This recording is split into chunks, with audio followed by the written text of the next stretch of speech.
जब आचार्य गुरुवर का इस धरती से प्रयाण हुआ तो मन इतना व्यथित हुआ, मेरा नहीं हर किसी व्यक्ति का।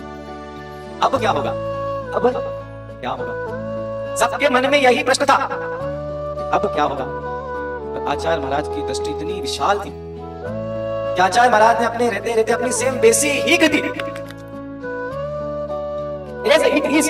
नो चेंज, अपना संपूर्ण हमारे आचार्य महाराज ने समाहित कर दिया।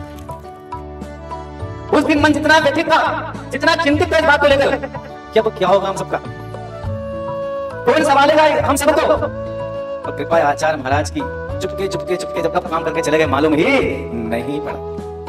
आज एक क्षण के लिए भी ऐसा महसूस नहीं होता कि आचार्य महाराज हमारे बीच में नहीं है।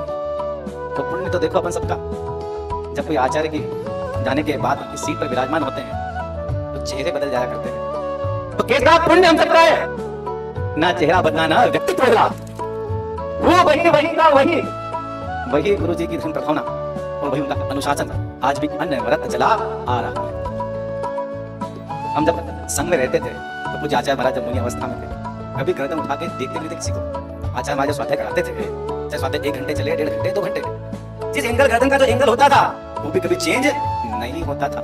हम लोग तो आचार्य महाराज को स्वाध्याय के 10 बार देख लेते थे, पढ़ते अपनी आंखों से, जन्म की आंखों से देखते थे, वो सुनते और समझते थे। पर हमारे आचार्य भगवान ने कभी आंख उठाकर नहीं देखा, मन की आंखों से पूरा पढ़ लिया। और जो मन की आंखों से पूरा पढ़ा आज संघ को सकुशल चला रहे हैं। आप क्या सोचते हैं कि माला के 108 मोती जो आचार्य महाराज पूरे ढूंढ रहे थे, अंत तक इस सदी के अंत तक वही परंपरा और वही अनुशासन जो गुरु जी देख रहे हैं वही चलता रहेगा।